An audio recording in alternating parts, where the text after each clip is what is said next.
Hello students, पिछले video में हमने सचिव के महत्व को विभिन्न उदाहरणों के द्वारा समझने का प्रयास किया था। आज हम कंपनी सचिव के कार्य, कर्तव्य और अधिकारों पर विस्तृत रूप से चर्चा करेंगे।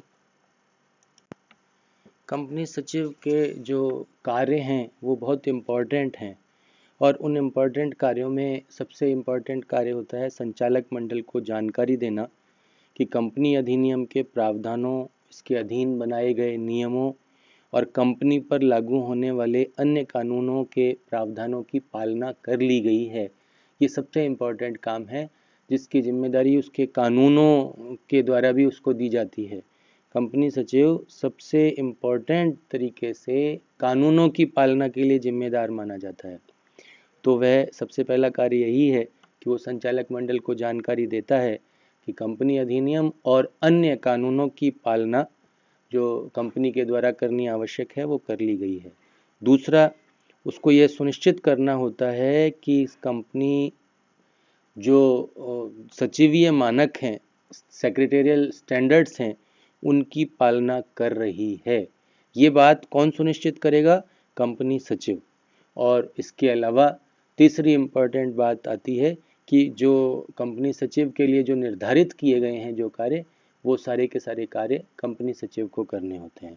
तो इस तरह से 3 काम हो गए, कानूनों की पालना का काम और कानूनों की पालना के साथ साथ उसकी सूचना सुनिश्चित कर देने का काम कानूनों का, ये काम सचिव का है। यह सुनिश्चित करना कि सेक्रेटेरियल स्टैंडर्ड्स को सचिव के द्वारा पूरा कर लिया गया है, कंपनी अपने सचिवीय मानकों को पूरा कर रही है और इसके अलावा जितने भी कार्य कंपनी सचिव के लिए निर्धारित किए जाते हैं वो सारे के सारे कार्य कंपनी सचिव को करने होते हैं। अब हम कुछ कंपनी सचिव के कर्तव्यों की व्याख्या कर लें। तो कंपनी सचिव के जो कर्तव्य हैं वो सबसे पहला कर्तव्य तो उसका कंपनी अधिनियम के अधीन जो कर्तव्य हैं वो सबसे इम्पोर्टेंट है। कंपनी अधिनियम में कंपनी सचिव की एक बहुत बड़ी भूमिका है और उसमें उसके कर्तव्यों का निर्धारण स्पष्ट रूप से किया गया है। तो जो कंपनी अधिनियम के अधीन है उसमें पहली बात आती है संचालकों को सूचना देना, व्यक्तिगत और सामूहिक रूप में उनके कर्तव्यों, दायित्वों और शक्तियों के संबंध में उनको मार्गदर्शन प्रदान करना, संचालक मंडल की समितियों तथा कंपनी की सभाओं को आयोजित करना, उसमें भाग लेना और उनके मिनट्स मेंटेन करना, उनके सूक्ष्म बनाना रखना। फिर कंपनी अधिनियम के प्रावधानों के अनुरूप संचालक मंडल कंपनी की सभाओं, सरकारी और अन्य प्राधिकारियों की आवश्यक अनुमतियां प्राप्त करना, ये भी संचालक मंडल का कार्य है। फिर बात आती है कंपनी अधिनियम के अधीन अपने कार्यों के जो उसको करने होते हैं उसके संबंध में विभिन्न नियामक संस्थाओं, अधिकरणों और अन्य प्राधिकारियों के समक्ष कंपनी का प्रतिनिधित्व करना, कंपनी के कार्यकलापों में संचालक मंडल की सहायता करना, कंपनी में गुड गवर्नेंस के लिए उसको जितने इम्पोर्टेंट काम होते हैं वो करना और उन श्रेष्ठ नियमों का और परंपराओं की पालना करना। फिर बात आती है अधिनियम और उसके अधीन बनाए गए नियमों के द्वारा निर्धारित किए जाने वाले कर्तव्यों का निर्वहन करना। तो ये सारे के सारे जो कंपनी अधिनियम के अधीन कर्तव्यों की श्रेणी में आते हैं। फिर बात आती है अन्य अधिनियमों के अधीन भी उसके कुछ कर्तव्य माने गए हैं, जिसमें सबसे इम्पोर्टेंट आयकर अधिनियम के अधीन है, क्योंकि आयकर अधिनियम में ये माना जाता है कि सबसे बड़ा मुख्य कार्यकारी अधिकारी सचिव है, तो उसे TDS की जिम्मेदारी होती है, टैक्स डिडक्टेड एट सोर्स, स्रोत पर आयकर की कटौती करने का काम भी उसको ही संभाला गया है और उसको कटौती करके यथा समय सरकारी खजाने में जमा कराना होता है। भारतीय स्टाम्प अधिनियम के अधीन भी कंपनी सचिव को यह सुनिश्चित करना होता है कि आवंटन पत्र, अंश प्रमाण पत्र, ऋण प्रमाण पत्रों और जितने शेयर ट्रांसफ़र फॉर्म्स आदि पर समुचित स्टैंप्स लगाई गई हैं या नहीं लगाई गई हैं, भारतीय स्टाम्प अधिनियम के अधीन जितने भी नियमों की पालना है वो उसको करनी होती है। और इसके अलावा भी सेबी है, सिक्योरिटीज़ कॉन्ट्रैक्ट एक्ट है, निक्षेपागार अधिनियम है, प्रतिस्पर्धा अधिनियम है, फेमा है, और ये जितने भी कानूनों की जो पालना का काम है सबसे ज़्यादा कंपनी सचिव के कंधों पर ही होता है। तो कंपनी अधिनियम के अधीन भी सचिव के कर्तव्य हैं और अन्य अधिनियमों के अधीन भी कंपनी सचिव के कर्तव्य माने गए हैं। कर्तव्यों के बाद अब हम कंपनी सचिव के कुछ अधिकारों की बात कर लेते हैं। Rights of A company secretary, जिसमें सबसे पहला उसका अधिकार हम कह सकते हैं कंपनी के कार्यालय का निरीक्षण, नियंत्रण और संचालन करना। कंपनी सचिव एक मुख्य प्रशासनिक अधिकारी माना जाता है, हम सभी जानते हैं, और उसे सबसे पहला अधिकार तो यही है कि वो कार्यालय का निरीक्षण कर सकता है, नियंत्रण कर सकता है, संचालन कर सकता है। वो कार्यालय के नियोजन का, संगठन का, समन्वय का, नियंत्रण का, इन सारी बातों का उसको अधिकार होता है। वो कार्यालय की कार्यविधियों का, प्रणालियों को निर्धारित करने का अधिकार रखता है। वह आने जाने वाले जो जितने भी कर्मचारी हैं उन सबको कंट्रोल में रख सकता है। विभिन्न जो डॉक्यूमेंट्स हैं, रजिस्टर हैं, प्रलेख हैं, प्रपत्र हैं, उन सबको डिसाइड करने की जिम्मेदारी भी उसी के ऊपर होती है। तो ये अधिकार भी है उसको कि वो उनको निर्धारित कर सकता है। कर्मचारियों के वेतन, प्रशिक्षण आदि की व्यवस्था कर सकता है। कर्मचारियों के जो आपस में कार्यों का विभाजन भी उसके द्वारा किया जाता है। उनके जो आपसी संबंधों का निर्धारण भी कंपनी सचिव के द्वारा ही किया जाता है। तो ये कंपनी के कार्यालय का निरीक्षण, नियंत्रण, संचालन करने का पूरा अधिकार कंपनी सचिव को प्रदान किया गया है। प्रपत्रों और कार्यवाहियों पर हस्ताक्षर करने का अधिकार, कंपनी अधिनियम की धारा 21 में ये अधिकार दिया गया है कंपनी सचिव को कि प्रमुख अधिकारी होने के कारण किसी भी प्रलेख पर, प्रपत्र पर वो हस्ताक्षर कर सकता है। वो कंपनी का सबसे बड़ा प्रतिनिधि माना जाता है, तो वो कंपनी की ओर से उन प्रलेखों पर, प्रपत्रों पर हस्ताक्षर कर सकता है। और जिन प्रलेखों पर, प्रपत्रों पर सार्वमुद्रा अंकित होना आवश्यक नहीं है, उन पर तो निश्चित रूप से उसको सिग्नेचर करने का अधिकार है। और जिन पर सार्वमुद्रा अंकित होना आवश्यक है, वह संचालकों के हस्ताक्षर के बाद अपने हस्ताक्षर करने का अधिकार भी रखता है।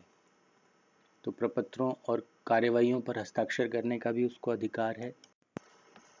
कंपनी की ओर से अनुबंध करने का अधिकार, यदि कंपनी सचिव को ये अधिकार दिया गया है, स्पष्ट या गर्भित अधिकार प्रदान किया गया है, तो वह कंपनी की ओर से तृतीय पक्षकारों के साथ अनुबंध करने का भी अधिकार रखता है।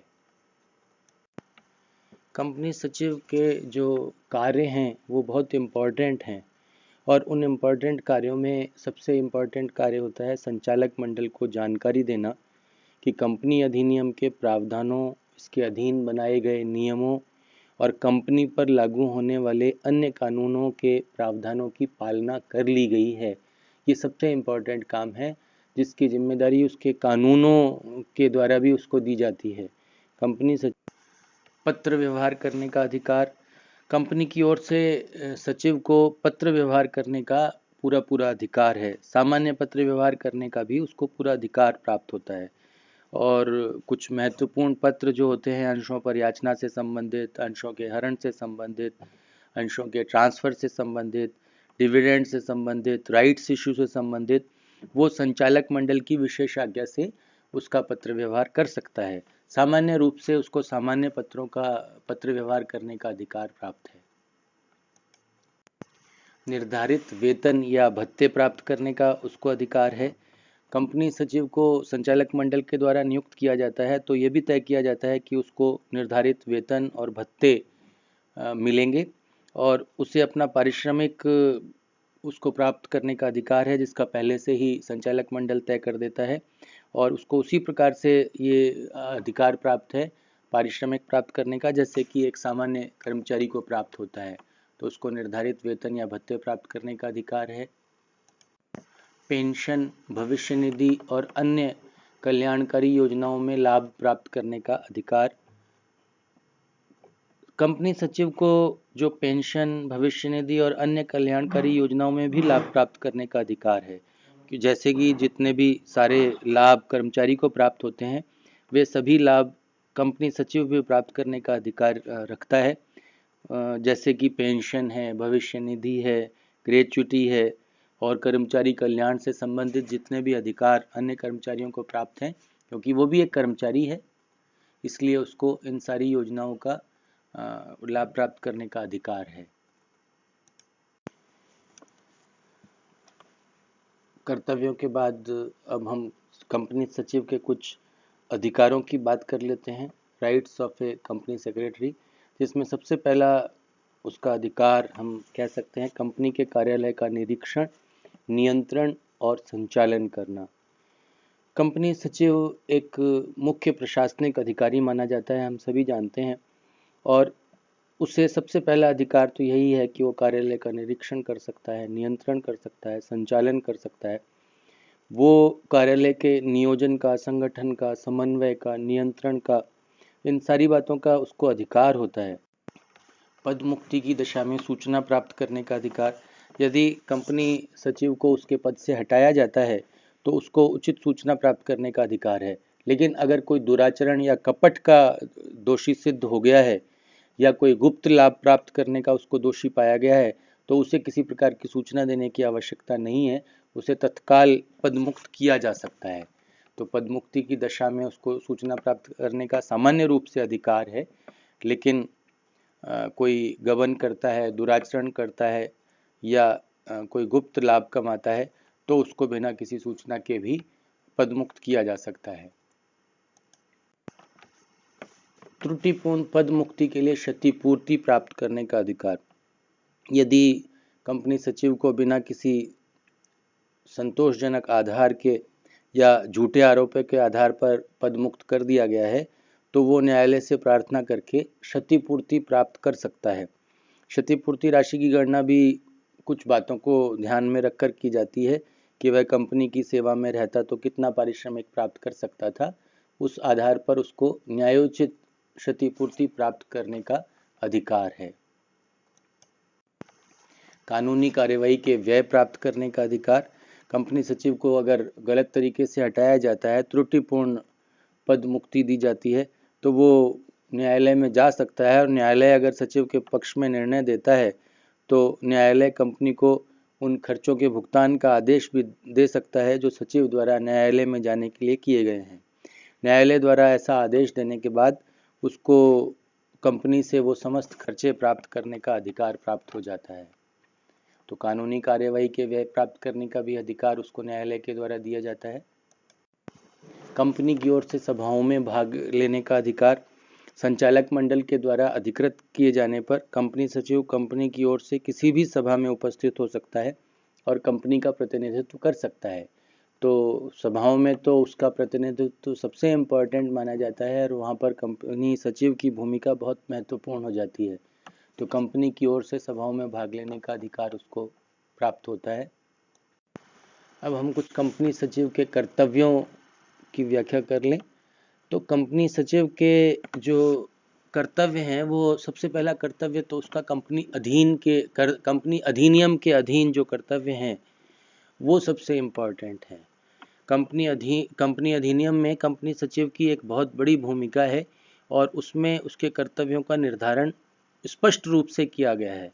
तो जो कंपनी अधिनियम के अधीन है उसमें पहली बात आती है संचालकों को सूचना देना, व्यक्तिगत और सामूहिक रूप में उनके कर्तव्यों, दायित्वों और शक्तियों के संबंध में उनको मार्गदर्शन प्रदान करना, संचालक मंडल की समितियों तथा कंपनी की सभाओं को आयोजित करना, उसमें भाग लेना और उनके मिनट्स मेंटेन करना, उनके सूक्ष्म बनाना रखना।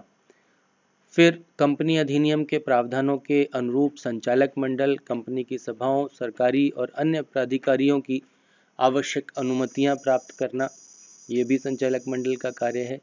फिर बात आती है कंपनी अधिनियम के अधीन अपने कार्यों के जो उसको करने होते हैं, कुछ अन्य अधिकार भी उसको प्राप्त हैं। उपरोक्त सारे अधिकारों के अलावा भी कुछ अन्य अधिकार उसको हैं। वो कंपनी की ओर से कार्यवाही को प्रमाणित कर सकता है। कंपनी की जो सभाएं हैं उसकी कार्यवाही पर उसके सिग्नेचर होते हैं, उसको सिग्नेचर करने का अधिकार है। कंपनी की सभाओं में उपस्थित रहकर सभा का कार्य वृत्तांत, जिसको हम मिनट्स भी कहते हैं, वो मिनट्स लिखने का अधिकार है। और लिमिटेशन एक्ट के अंतर्गत लिखी गई सीमाओं का लाभ उठाने का भी उसको अधिकार होता है।